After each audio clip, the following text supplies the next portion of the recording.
I bet you've been hearing about the massive Freedom 250 celebration dominating the airwaves all month long, but did you know what's actually happening beneath the patriotic stage dressing? The mainstream narrative is feeding us a hollow script about national unity and a 16-day Great American State Fair on the National Mall, but as usual, the system is hiding the real machinery, and the elites are running a separate game behind the curtain, using history to feed a private, dark money infrastructure. They want civilians distracted by fireworks while they execute an unprecedented institutional hijack, and the proof's in the raw evidence they hide. A bipartisan commission called America 250 was originally set up with public oversight, but the wealthy predators couldn't let a public entity control that much influence. So by executive decree, they sidelined it and funneled everything into a parallel entity, Freedom 250.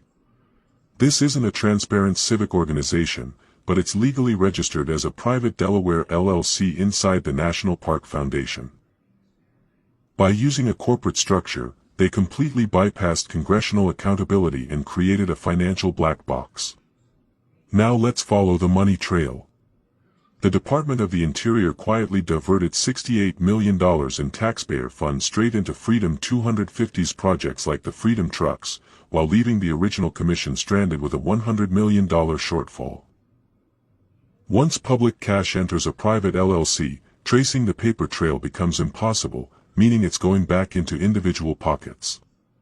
Even worse, the elites have turned our history into a pay-to-play tier list, and they installed top campaign fundraisers like Meredith O'Rourke and Chris LaChivita straight onto the board.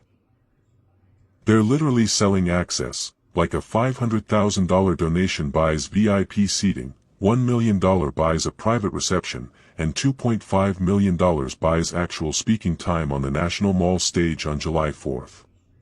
They're even forcing park employees to wear corporate Freedom 250 pins, using public labor to market a private brand while funneling multi-million-dollar staging contracts to preferred political firms like Event Strategies. This isn't a celebration of freedom, but it's an engineered apparatus where public land, federal tax dollars, and legacy are extracted by a private corporate shell to maximize elite access. Stop looking at the spectacle, and look at the architecture of the cage. We do not forgive, we do not forget. Anonymously Enlightening out.